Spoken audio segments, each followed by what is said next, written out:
Welcome to Rich Conversations. This is another session of our weekly guided reflections, where we're going to take about 40 to 50 minutes and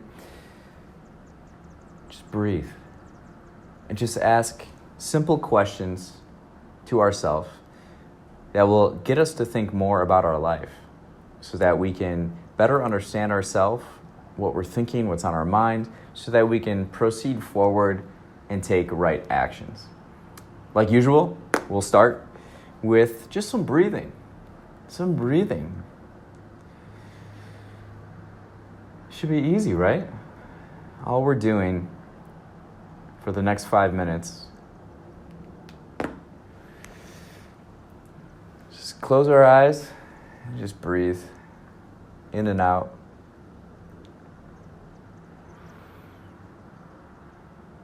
Something just so fundamental to life as humans. We wouldn't exist without breathing, but we're just going to be intentional during this time. We're going to breathe in, breathe out, and just focus on that. If thoughts come up, just let them pass.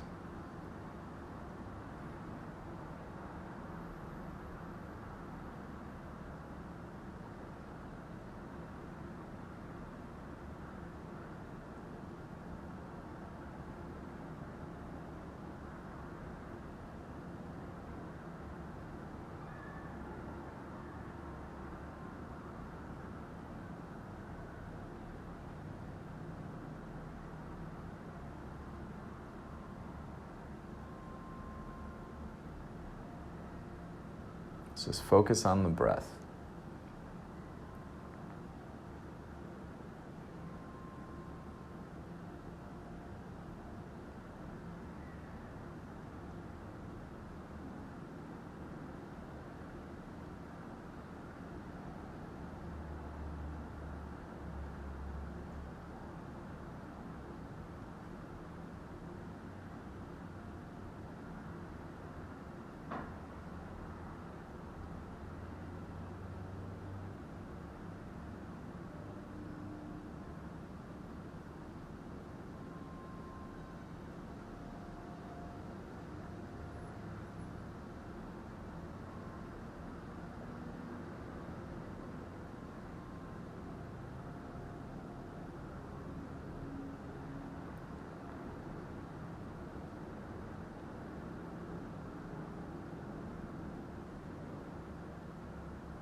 That is terrifying. Well, so alarming. So, all right. We did some breathing. We're centered a little bit more. If you're like me, you have your espresso ready to go for the session. We're going to open our notebooks or open our minds and hearts. And we're going to get this session going by asking ourselves, what are we grateful for? Let's start there. Always a great place to start.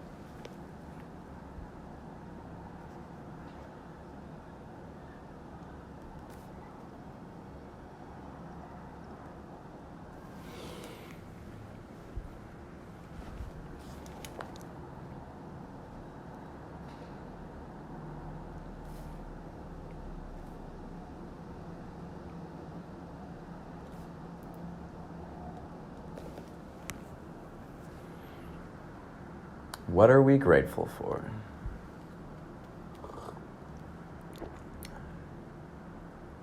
Probably one of the 10 best questions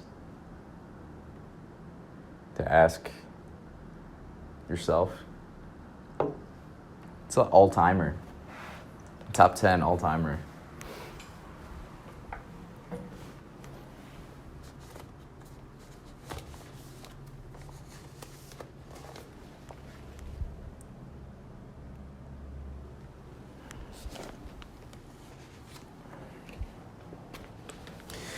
Boy, do we have a good session today.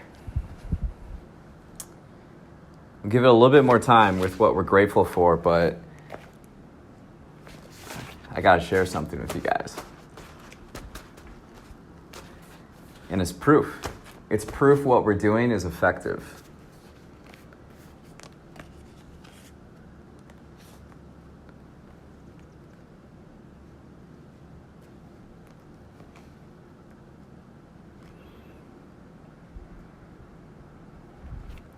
What are we grateful for, right?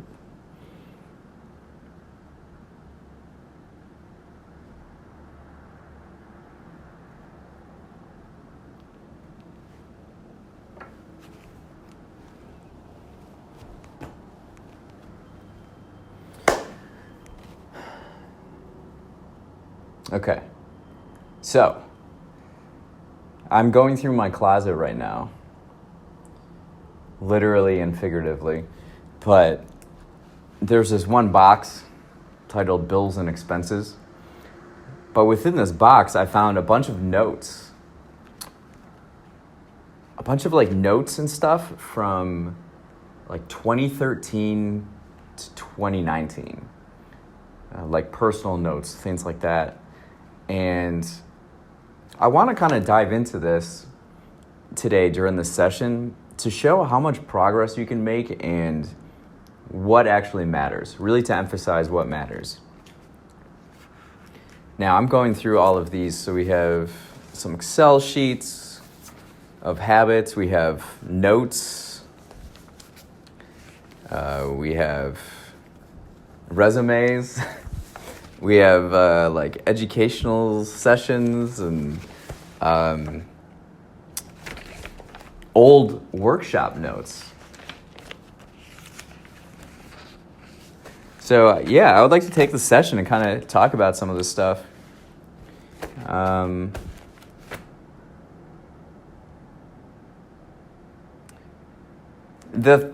think the thing that comes to my mind when, the first thing that comes to my mind going through all of this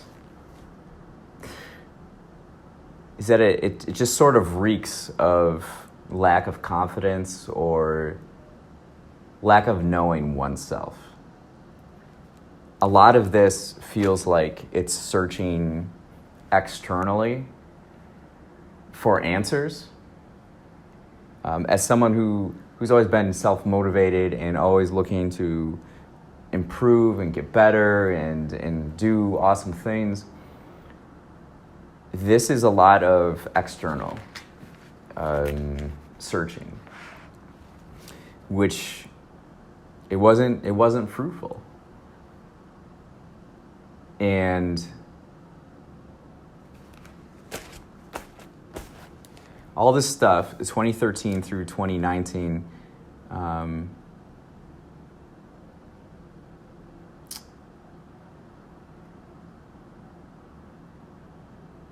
the difference is with this searching outwardly, where what we're doing is searching inwardly. So nothing I say during the session is as meaningful as what is inside of you and what you know. I think a lot of times we get in our heads, we doubt ourselves, so we're always looking to someone else for answers. What I'm saying, and within my own experience right now, it's always been inside you, right? That's where to go. This stuff can sometimes help, but it's not the main thing. If you don't go inwardly, if you don't take time for this like self-reflection, none of this stuff is useful. It's useless. So we'll go through some of these. Now, this especially, okay, so this is 2013 right here. It's what, 2024 right now? So after I graduated college, I voluntarily lived homeless on the streets of Chicago to better understand the subject, who it affects, and to just get answers to things I was curious about, questions. So I slept in bushes, parks, snuck into buildings when it was forecasted to rain, ate at soup kitchens, and then I joined a shelter program. So then I would stay at this shelter on the west side every night, and just, you're sleeping a foot away from another person on mats, and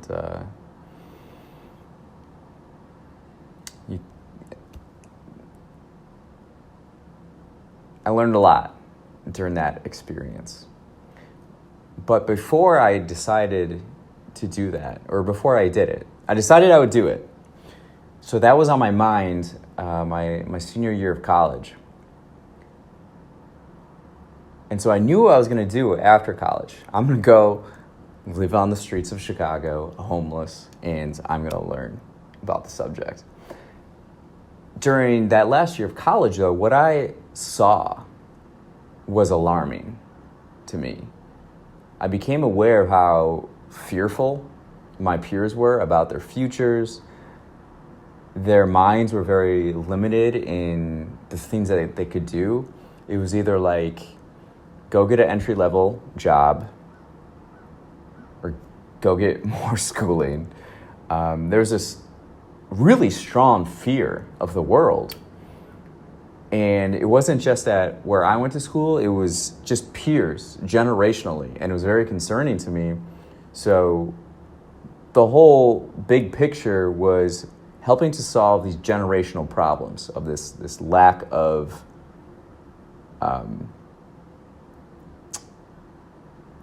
confidence in one's future, but it was collectively, like a generation feeling this way.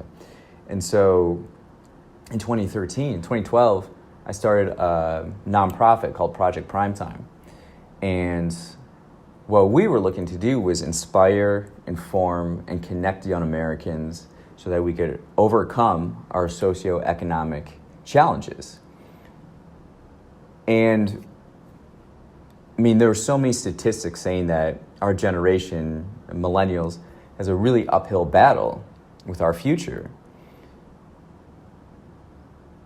Proved to be right. Like, now we're in 2024, 10 years later, and everything we thought was absolutely true. And what I saw is still existent. Just a total fear of the world and lack of confidence in oneself for agency. As a generation, I see that very much still. And so we had this organization, this nonprofit. And, at the time, you're trying to communicate this to other, 23, 24, 25-year-olds. And at the time, there's this like YOLO movement, like you only live once, and everybody just living their lives. And so it's hard to communicate future challenges like that. But it didn't work out for a number of reasons, but it was true. We were on point. And here we are today. And now things that I'm doing are coming full circle. So that's really interesting. This next question is, what's something in your past that didn't work out, but you learned from it, and now it's come full circle? All right? So let's ask that question to ourselves.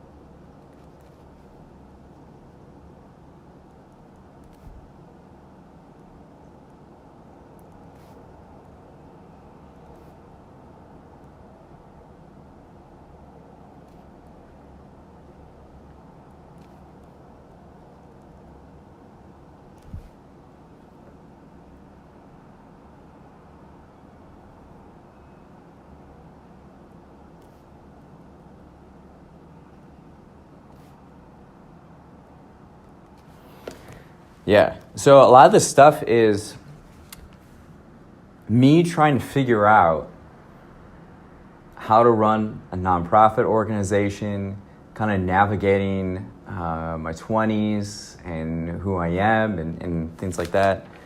I have, let's see, is the business card here? Yeah. So this was in the plans. Richard Hebron, Project Primetime. I don't know if you can see it. Founder, spokesperson. On the back we have our Twitter. It was Primetime Now, and the hashtag we would use is We Are Gen Y. So there was still kind of a toss-up between the previous generation was Gen X. So Gen Y was kind of the next term for like a broad name for the generation, and then it kind of got narrowed down to millennials. So instead of like this huge kind of generation in terms of years born, it like kind of shifted to millennials and this kind of like wheelhouse. Yeah, so I still have this business card came across, but a lot of it was just, what am I supposed to do? Where do I start? And this is such a big issue, a big concern, but also no one really realizes it at the same time. We had a website. This is where I learned a lot of my coding or like web skills, was through WordPress, and we had someone design it, and that took over 6-7 months, and it was from like a favor of someone on our team, because they had like a website building business. Nowadays, everything is super easy with websites. And then at the time, I started teaching myself how to code, and I hated it. And it was a lot of failing, stumbling, just lack of confidence. I don't know. But always looking to get better, always looking to learn. So there's a lot of this stuff is about social media. This was at the time 2013, and so like Twitter and Facebook and Instagram wasn't that big. There's not a lot of notes on Instagram in here. There is on like Facebook and Google Plus and Google Hangout and Skype. Not a whole lot of YouTube in here. It's really interesting. But yeah, a lot of this stuff is just, I would go and just learn I would listen to other people talk and then take notes and crafting social media persona. How do we want to be perceived by potential employers? Who's looking at my profile? Where do you want to go in future? Dress for the job you want. Be authentic. Like all this stuff.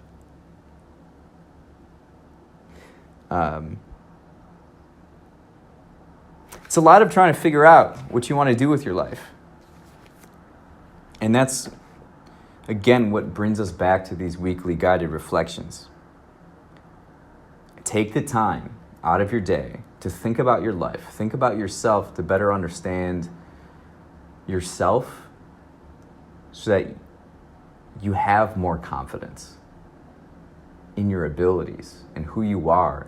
And you better understand that, and it grounds you. It creates a foundation for you to then go out externally and do things.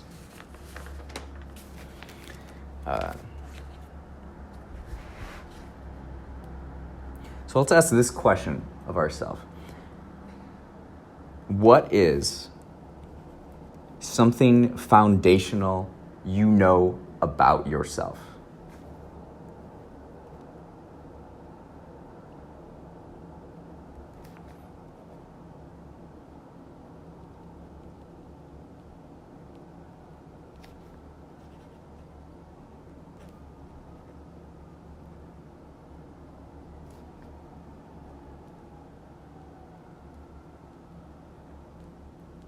What is something at your core you absolutely, truly know about yourself?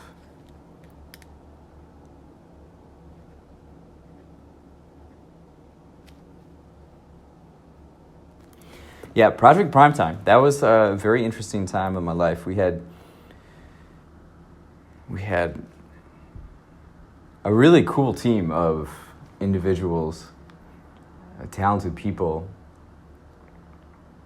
Like one is like living in Africa right now, kind of traveling over some different countries, raising her family over there. Really cool.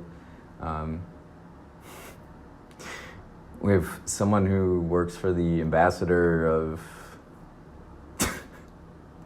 I don't even know what country right now. It's not Mexico. It's like I think somewhere else in South America. Someone who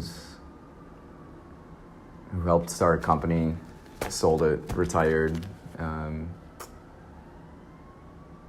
We have someone who's like head of analytics at a healthcare company.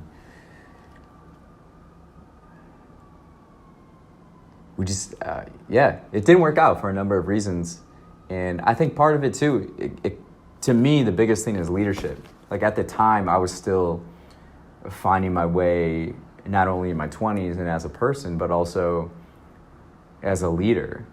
I had leadership positions before, but not something I started myself and have massive ambitions for, you know? So there's a lot of that pressure that can really build on you too. And a lot of our execution could have been better on my end.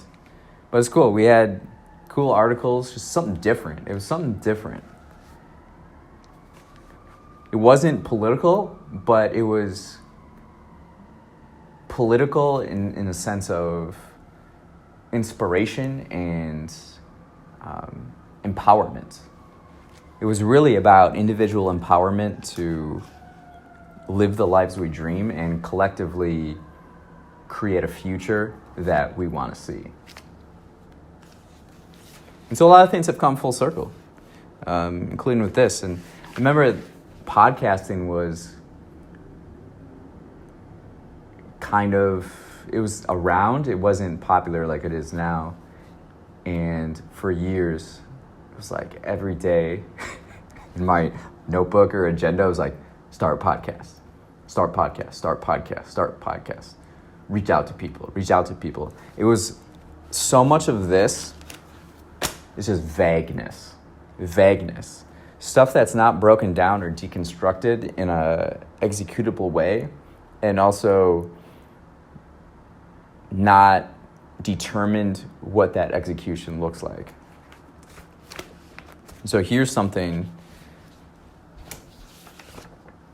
This is like a habits breakdown Excel sheet. This is probably 2015, 2016, around there. And so this next question, think about strategy, tactics, and execution, right? So whatever you want to do, or take a part of something you want to do, now create like a vision, and this is the strategy. Like, think about things you got to do, and then break it down. What does that look like? The how, right? So you have the what, and then the how. And then write or think about how you would execute that in a way that's measurable. So let's do that one for this next question.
Yeah, so these habits, these are printed out. This is the same thing. And it has Monday, Tuesday, Wednesday, just like an Excel sheet. I actually do something like this year. That's been extremely effective for me. I designed an external brain, and I use Google Spreadsheets to basically design my own format, and it becomes kind of a game. And every week, I set aside 1 to 2 hours Monday morning, and then I go through all the numbers. And then I have a allotted percentage that determines whether we won or lost the week. So it depends on our accumulation of actions over the week. I've had a lot of fun with it so far. But like something like this. So what I'm doing now is very measurable, very actionable, it's right here. This is very vague because I don't determine. I do a few spots here. Exercise in the morning 4 times a week. Stretch in morning 2 times a week. No screens 1 hour before bed. I still don't do that one. This is like 2014, 2015, 16. But I didn't determine, what is success with that? How many times a week, right? Floss 4 times a week. I fail at that. Okay, pseudo-paleo diet. Say no to cravings. That is a terrible one. As far as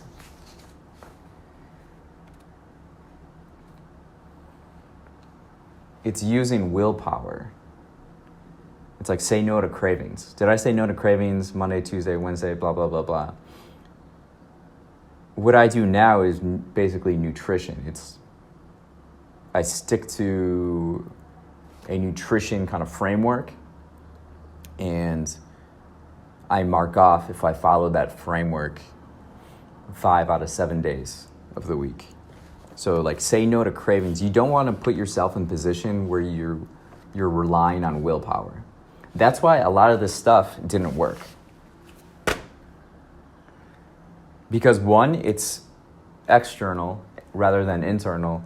And also, it's relying too much on willpower rather than building habits that are trackable and sticking to it, like reviewing those measurables. Let's look at some of these other ones. Accountability journal each night. Okay, so here we're getting there, but it's still vague.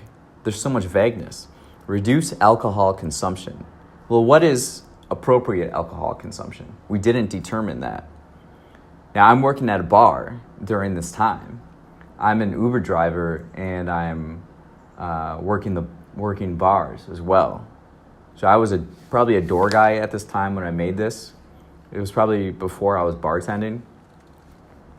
So I'm Uber driving during the mornings, the afternoons, weekends, and then also door guy at the bar. Same bar that I've worked like 10 years. But alcohol consumption, like now I have an allotted amount per week based on the CDC, and then I half that. And then every week I get X amount of drinks. And if I don't use them, they go into a bank. So then it's also a game of like how high I can get the bank. But again, it's just like reduce alcohol consumption. What does that even mean? You know, it's not measurable. It's not. So that's a question right here. What is a habit of ours that we want to improve at? How can we make it more measurable so we can track our progress?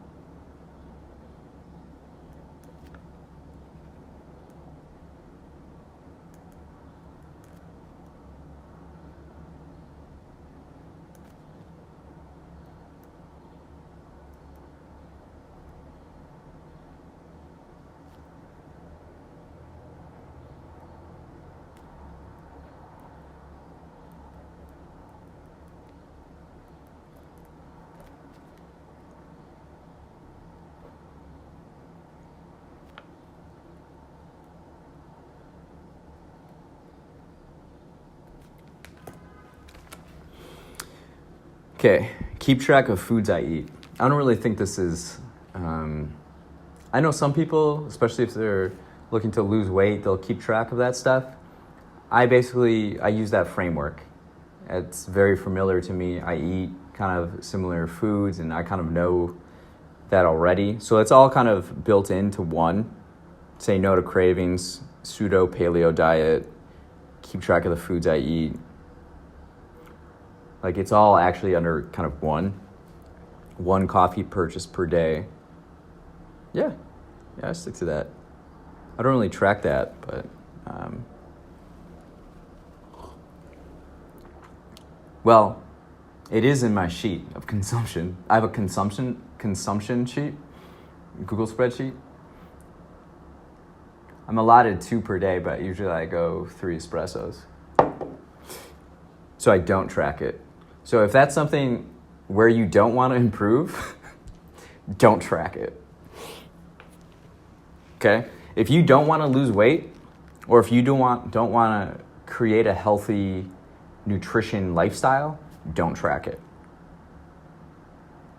If you don't want to reduce your alcohol consumption, an easy way to not reduce it is to not track it. Reduce snooze button to 1 time. An easy way is not to track. I actually don't hit snooze button at all. I haven't set an alarm really since 2020. Reduce water consumption. I thought I was drinking too much water. I hydrate quite a bit. And in these fun crystal glasses, I drink more water. Okay, here's a good one. Communicate with parents 1 time a week. I do that generally. Communicate with siblings every other week. I do not do that. I think this could also go in with friends. I think everybody I talk to, because I'm very curious, I want to improve my friendships, relationships. Everybody I talk to admits that they don't do a great job at it either. Like, they could improve at that. So there's this collective feeling that we don't communicate with our friends more. So let's think about our own situation right now, right? And our friendships. 1, do we feel we have good communication with our friends?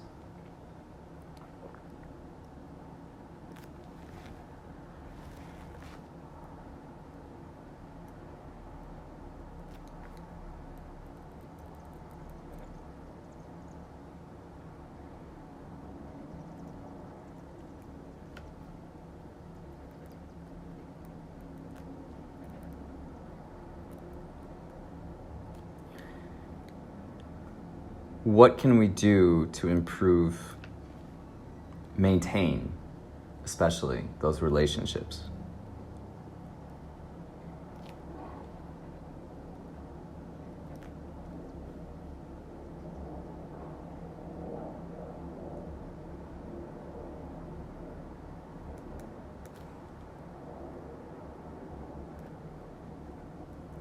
And I might have mentioned something about relationships before, and how you're basically the equivalent of the 5 friends you have, or communicate, interact with most. So be sure that you pick ones that are really going to enhance your life. A lot of older people I talk to say they have a core group of friends of like 4 to 5. And that doesn't mean that they're all together and they hang out. It's that they individually have people, different people. It could be friends, it could be anything. Meditate 10 minutes per day. That's actually my most consistent habit. 7 out of 7 every week. Because I know the results. I know the results from meditating. I've seen it, I feel it, I experience it. That's why we take 5 minutes before these sessions, just to get us in that direction. If it's something you're not comfortable with, we can take small steps to get there. You know, like I didn't start doing 10 minutes a day every day. It was like 2 minutes. We're like, just inconsistent, but once you, with any of these things, with any of these habits or anything you're trying to do, after a while, and you're consistent with it, and you observe the results, it's like a tilting point or a tipping point, and everything else becomes easier. I've written out nutrition plans for at least 5 people of like what I do. And I say, if you do this, you'll get these results. And they don't do it. So they don't have those results. It's very simple. But what I tell them is the first week, going from whatever your nutrition plan is to this one, and just like this kind of framework, it's going to be difficult. It's difficult for me when if I go on a trip and then I eat whatever I want and I come back, it's like a little harder to say no to those cravings. First week, kind of like hell. Second week, it gets better. And then you'll start to see results after that second week. And then it gets fairly easy. By week 4, it's pretty easy, in my opinion. Practice Spanish 1 time per day. Don't do that. What is practice? I don't know. Again, it depends on why. Because you'll be motivated if you have more of a why or something like a carrot. So when I went to Mexico City last year, I would start to get more familiar with Spanish. Whenever I go to Miami, I watch reggaeton music videos. They're in Spanish. Here's one I used to do. I used to go on like a Wikipedia rabbit hole. 2 times a week, it says on here, but I would set a timer for 45 minutes and then just go on Wikipedia and see what happens and what I learn. That's how I really got into the Global Cities Index and kind of obsessive with urban planning and all that kind of stuff. Listen to one inspiring / entrepreneur podcast. Interesting. I was really big, some of my influences podcast-wise, as far as what I've listened to and used and have applied, is the Dan Patrick Show, sports, Bill Simmons, which is sports, culture, media, and the Tim Ferriss Show. Those 3 have probably been the most influential on me and what I do. It's not as much what it is, but it's observing the details that go into it or the nuances of it, you know? Like Bill Simmons, it's sports, culture. He started off with ESPN doing a podcast, sports. Or like when I started listening to him. And then he got fired by ESPN, started his own media company called The Ringer, and then created an entire like podcast network where he has his one still, Bill Simmons, the Bill Simmons podcast. But then, there's these NFL shows, NBA shows, MLB, then media, politics, this culture, that, film. So he has over like 40 different podcasts, and then he sold that to Spotify for like 40 million. And then Tim Ferriss has a lot of interviews with high achievers, people in art and science, and those have always been pretty good. It's a little bit more startup, entrepreneur focused, Silicon Valley-ish. And they're usually a little older, Gen X, boomers. I don't think any millennials. So I took a lot from that, and I love having people on that are doing great things in my generation or in our generation or millennial generation and younger. I really like identifying people who inspire me and then ask them questions about what they're doing, what they know, what their dreams are. Like, I love that. So it's a big part of it. Like Kat Kennedy was just on. We had a whole string of people recently that have been on that inspire me. Kat Kennedy, she works at NASA. Gigi Flores, she teaches literature, and she's so knowledgeable about like aesthetics and film and like storytelling. Bryce Gunning, marine biologist, Vancouver Island. He has an organization with ecotourism in the Sea of Cortez in Mexico, and love biologists. Shelby Thomas, one of the most impressive people I've met. Designs artificial coral reef systems for the coastlines of Florida. Ken Ferguson, visual artist. We've made a book together. We're making books together. We're like sort of in each other's circles. I love Ken.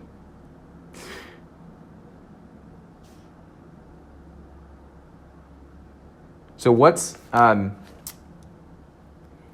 a media source? This could be podcast, it could be a TV show. What's something you go back to, like a source of media that you draw inspiration and usefulness from?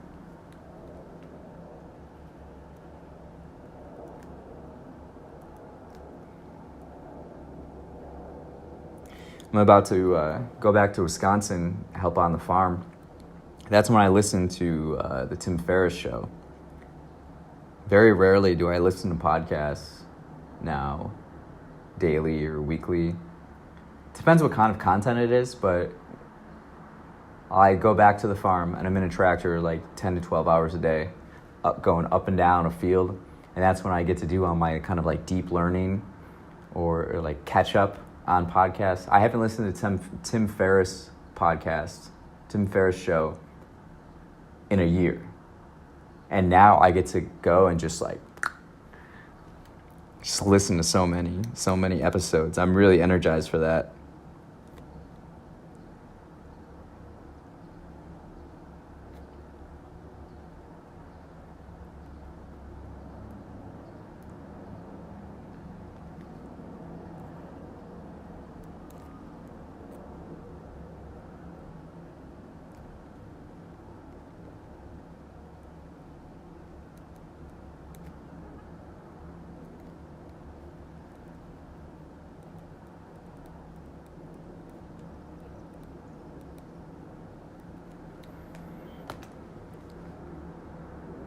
One last note on that, Dan Patrick show, the other kind of like third influence. He left ESPN, started his own show, and then he had something like called the Danettes. So he had 4 other guys that he could banter and talk sports and culture with. And it was a totally new setup. It was very radically different. And now you just see so many sports shows replicate that. Pat McAfee is the one that's really taken that and brought it to a new generation. But whether it's like Colin Cowherd or Rich Eisen, they all kind of copied that model. I love Dan. Grateful journal, 5 things. So that's another thing on here. Gratitude is big. Gratitude is really big. I have something like that now, not really like a journal. That would be something to work on. I do have like a gratitude thing for my external brain. But the last one on here is read a chapter a day. I have, my goal is to put substantial effort towards reading 4 times a week. 4 out of 7 days. I need to put thought, attention, and effort into reading a book. And it's usually about something I know it can be useful to me, whether it's, it could be anything. I've read a lot of like spiritual and religious texts recently. I'm reading an Oprah biography right now. I was just reading about, last week I finished a Beatles book called Joy and Fear, and it's Beatlemania and the 60s in Chicago through the prism of Chicago. But it's not meant to rarely do I read cover to cover books anymore.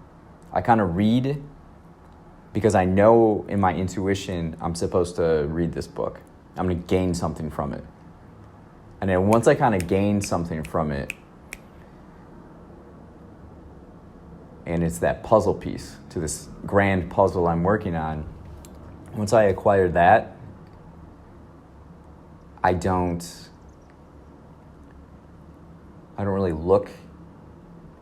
really aim to finish the book. I don't need to. I don't read to tell other people about these books and stuff, or like get credit for it. I do it to learn and to steal ideas.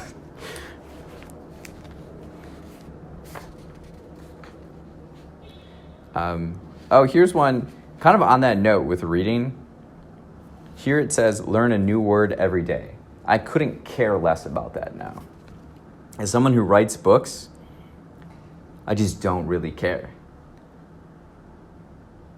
For me, it's not about cleverness, it's about simplicity. Now, clarity. I'm just really not interested in having a large vocabulary. I would rather be clear and effective in my communication. So those are some notes on that. Let's move here now. Okay, so you kind of got a peek at 2013, 2013-ish, 2015, 16-ish. We'll go to 2019 in just a moment, but here's some of the notes from other stuff. Yeah, what we're doing now is actually really a learning. It's the product of having learned for a number of years, putting on workshops at this leadership conference called Wisconsin Leadership Seminars. I went when I was 16 years old, and every year I volunteer and I put on a workshop to help other students become better leaders, stronger in confidence in themselves. So I've done all these like workshops, and now these weekly guided reflections are basically what I do now in these workshops. So look I have three pieces of paper outlining the workshop and what I'm going to say and things like that. Now I don't need it. What you'll find is the more you do this and the more you practice fundamentals, you can improvise and be spontaneous as much as you want. It's so much easier because you're rooted in these foundational things. You know who you are, and you just can live.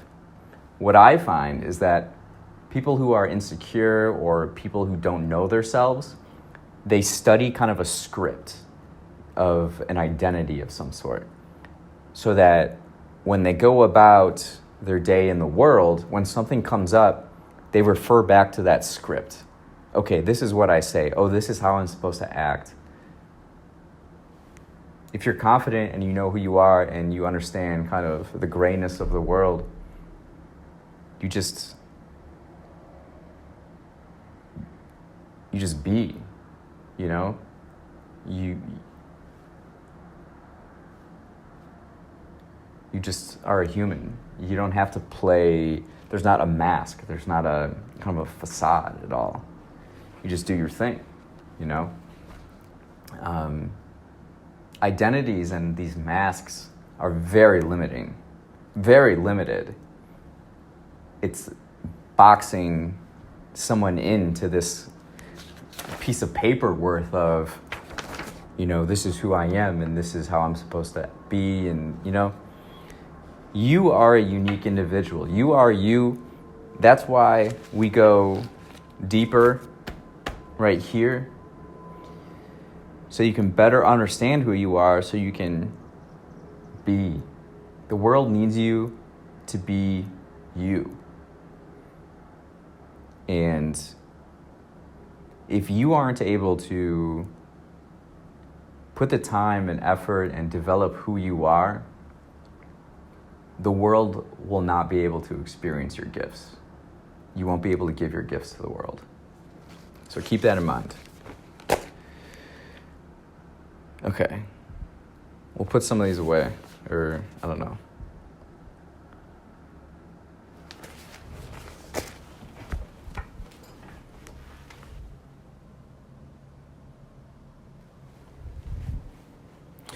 It's a little longer session than usual. Usually I don't have all this material in front of me.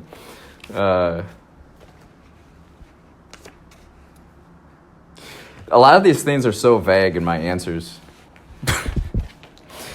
Okay, here's a podcast workshop. It took me forever to start a podcast, and then I started one in 2019, and now we have over 300 episodes. But 2, what's your story? I am creating a show about what I wrote, random things. I wrote literally random things. It's interesting because I am interested in it, which is true. I see that right there.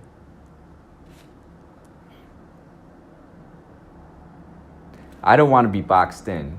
I'm interested in too many things.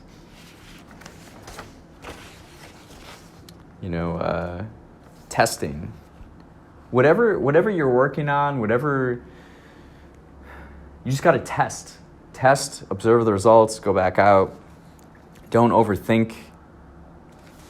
See, a lot of this stuff, all this stuff is like overthinking. It's overthinking. Overthinking. This is intentional reflecting. And through this, we have a clearer vision of our life, what we want to do, and how we're going to go about doing it. Which brings us to 2019. So we're going 2013, 2015, 16, 2019. Now we're getting closer to where we are with this. 2018, I had a near-death experience. It's on the farm, as I'm about to do. Let's see, 11 days from now will be the anniversary, the 6th anniversary of me jumping from a burning tractor and then transforming my life. By recognizing a lot of this stuff, we think too much about instant gratification rather than identifying the direction we want to go in and then take small steps every day to get there. We don't have to do everything at once. We don't have to read an entire book every single week and read these classics and blah, blah, blah, and blah, blah, blah. Just make positive improvements every day. Just take small steps, which leads to where we are now. And I was feeling it. So this is 2019. This is sort of like the business that we started.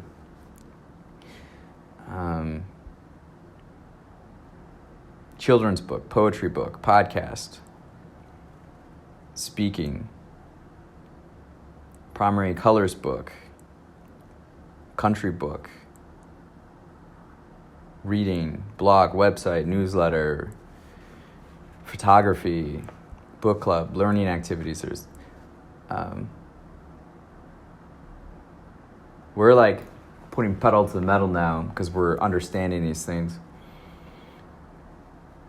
It's still a little vague, and I think that's fine. I think all of this is a progression of who we become, but I think you can probably do it in a shorter amount of time with less stress if you take actions like this.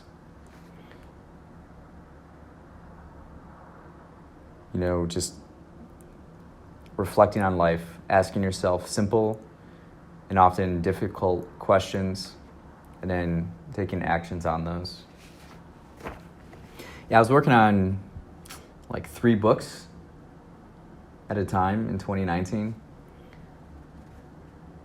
And now I'm working on 9. 9 books are sort of going on right now.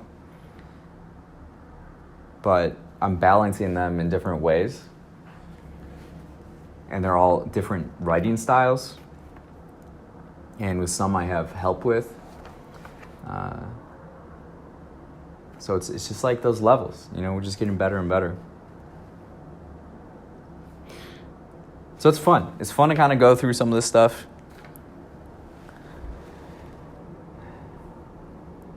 And just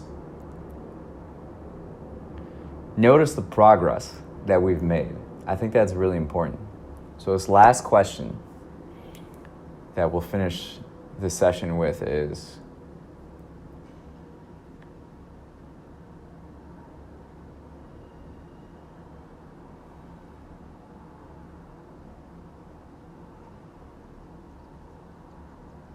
it's not even a question. I want you, from now until the next time, to think on your own about the progress you've made as a human and in the things you're looking to do over the last 8 to 10 years. So think about that. Homework assignment. This was our first homework assignment. Meditate on it.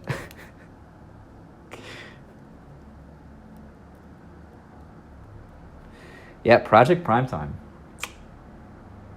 comes up in my mind quite a bit now. These issues that we foresaw are just so obvious now. And you can feel it. You can feel a generational malaise. It's really concerning. You have an entire generation of young people not feeling empowered about their future. I think we should do something about it.